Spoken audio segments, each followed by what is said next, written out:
வணக்கம். லதா காமாட்சி நெல்லை போஜன். இன்றைக்கி என்ன ரெசிபி பண்ண போகிறேன்னா, சேனக்கிழங்கு வச்சு ஒரு கூட்டு பண்ண போகிறேன். அதை நான் எப்படி பண்ண போகிறேங்கிறத உங்கள்கிட்ட ஷேர் பண்ணுறேன். அதுக்கு இந்த ஸ்பூனில் ஒரு 1.5 ஸ்பூன் துவரம்பருப்பு எடுத்து நல்லா 4-5 வாட்டி வாஷ் பண்ணிவிட்டு, 1 ஸ்பூன் மஞ்சப்பொடி, 2 பீஸ் கட்டி பெருங்காயம், ஒரு 1/2 ஸ்பூன் விளக்கெண்ணெய் ஊற்றி இப்போ பருப்பை வேக வைக்க போகிறேன்.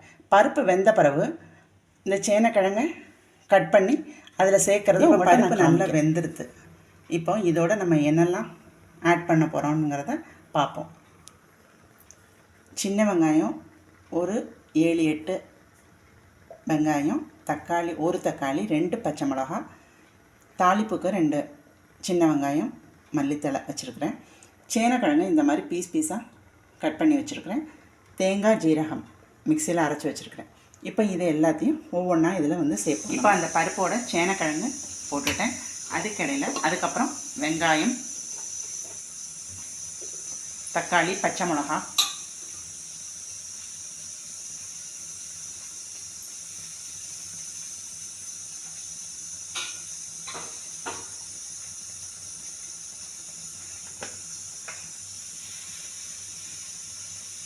கொஞ்சோண்டு தனி மிளகாத்தூள், தேங்காய் ஜீரகம் அரைச்சி வச்சேன், அதையும் ஊற்றியாச்சு.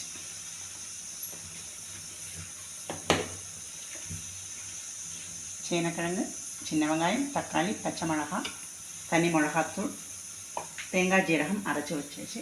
இப்போது கொஞ்சோண்டு அதுக்கு தேவையான உப்பு,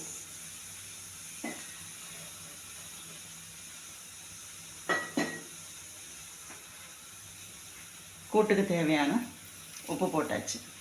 இப்போ குக்கரை மூடி ஒரு சவுண்டு வந்த உடனே அடுத்து என்ன ஆட் பண்ணுறேங்கிறத காமிக்கிறேன். சேனக்கிழங்கு கூட்டுக்கு இப்போ எல்லாம் காயெல்லாம் நல்லா வெந்து எல்லாம் ரெடி ஆகிடுச்சு. இப்போ நம்ம என்ன பண்ண போகிறோன்னா, 1 ஸ்பூன் சாம்பார் பொடி போடுறேன். சாம்பார் பொடி 1 ஸ்பூன் சாம்பார் பொடி. ஏன்னா சாம்பார் பொடி கடைசியில் சேர்த்தா தான் மனம் இருக்கும். சாம்பார் பொடி,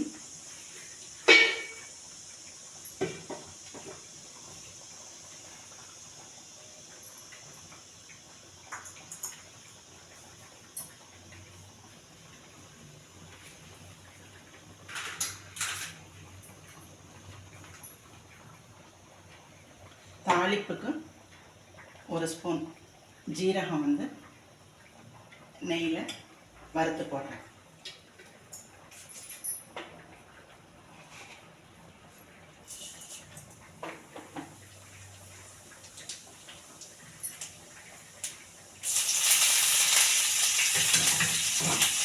இந்த சாம்பார் பொடி மேலே ஊற்றினீங்கன்னா நல்லா வாசமாக இருக்கும்.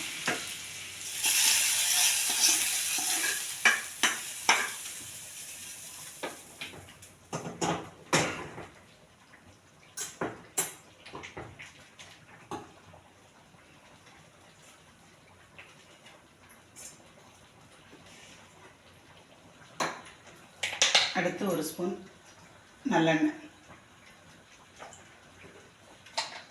எண்ணெய் காஞ்சோடனே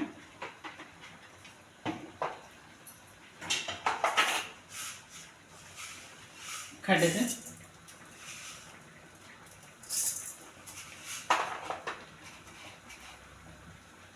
உளுத்தம்பருப்பு,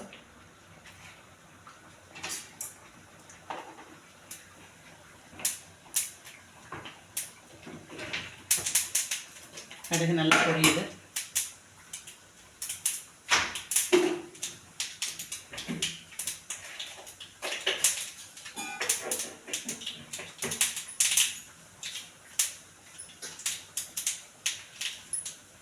ஒரு வரமிளகாய், சின்ன வெங்காயம், கருவேப்பிலை, இது நல்லா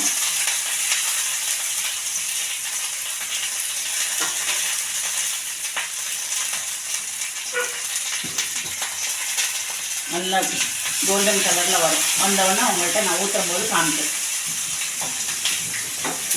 வெங்காயம் நல்லா இந்த கலரில் பொரிஞ்சு வந்தவொடனே அப்படியே நீங்கள் கொடுத்துட்டீங்கன்னா தாளிப்பை போட்டு இதில் இறக்கணுன்னா சேனக்கிழங்கு போட்டு அருமையாக ரெடி ஆகிடுச்சு. கொஞ்சம் தண்ணி ஆட் பண்ணுறேன், ரொம்ப கட்டியாக இருக்கு.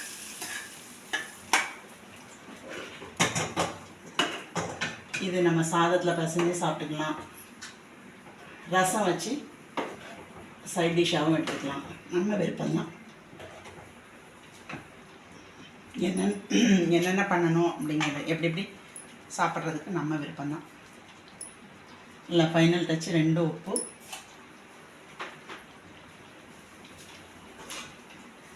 மல்லித்தழை, அவ்வளோதான். போட்டு இறக்கியாச்சுன்னா சுவையான சேனக்கிழங்கு ரெசிபி ரெடி. கூட்டு, அவ்வளோதான். இந்த ரெசிபி பிடிச்சிருந்ததுன்னா நீங்களும் இதே மாதிரி செஞ்சு சாப்பிட்டு டேஸ்ட் பண்ணுங்கள். இந்த வீடியோ பிடிச்சா லைக் பண்ணுங்கள், ஷேர் பண்ணுங்கள், சப்ஸ்கிரைப் பண்ணுங்கள். நன்றி.